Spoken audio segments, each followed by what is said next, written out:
Hey everyone, this is Ian from the OZO team at Nokia. In this video I'm going to be going over the basics of the OZO Creator software to get you familiar with the interface and set you up properly for both editing and stitching, which will be covered in greater depth in subsequent videos. Just as a reminder, OZO Creator is a free download from ozo.nokia.com and is available with purchase of an OZO camera. In addition, you should know that there are some system requirements for OZO Creator. I'm currently running this on a Mac Pro desktop machine, but you can also run it on a PC. A full list of hardware requirements can be found at support.ozo.nokia.com. So let's get familiar with the interface itself. First, you have the staging area where all of your imported assets will come in, including any frame sequences, OZO RAW files, or audio.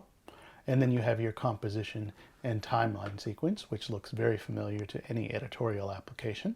And over to the left and lower section of the frame, you have the composition, which will display the number of clips in your timeline, an export tab, which will change depending on if you are looking at a clip or a composition, and the job queue, where clips or compositions that are ready for export will be rendered from.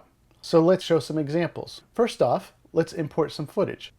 I've already prepped one clip for the purposes of this tutorial, but I'm going to add a second. I can add a capture, meaning the raw OZO file from the camera. I can import DPX or EXR frames, which would be your per camera frame sequences. So all 8 frame sequences or all 4 frame sequences if you shot in 4 camera mode. I can import stitched files, which would either be left or right or both. If you're going to be importing stitched files, you do need to pay attention to very particular naming conventions. And lastly, we can import audio, whether exported from Creator or from a third-party audio workstation. Right now, I'm going to import another OZO RAW capture, which I have on my desktop. First off, note that my clips have metadata that I can view and control. Now, if these clips had been recorded on an OZO camera with the latest firmware, I have control over color noise filter, color noise radius, luminance, and saturation. As I toggle between individual clips, note that this is reflected in the timeline. In addition, my preview is updated to show that particular clip. Currently, my export tab is blue, which means that I can export a single clip. If I want to export more than one clip, I click on my composition and my export icon has now changed green.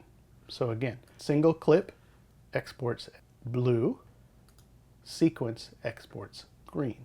Just like in remote, we can show clipping in red, underexposed areas in blue, and zebra stripes, which we can in turn dial into our choosing. I can turn these on to keep them on, or click off and just use a hover to display them. I'm currently looking in fisheye mode for all 8 sensors. If I double click into one, I can toggle through them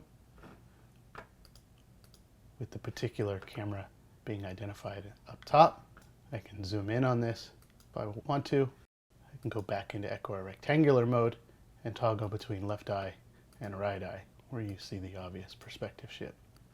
If I'm in equirectangular mode, I can also send this out to a tethered HMD if I want to see it in full stereoscopic.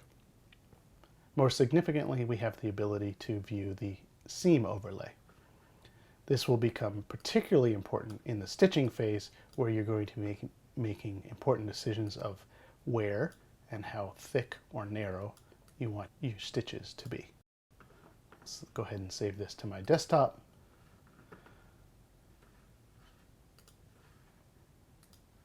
As far as export goes, you can choose an in to out based on the in and out of the timeline that you've set, or all, meaning the entire range of frames.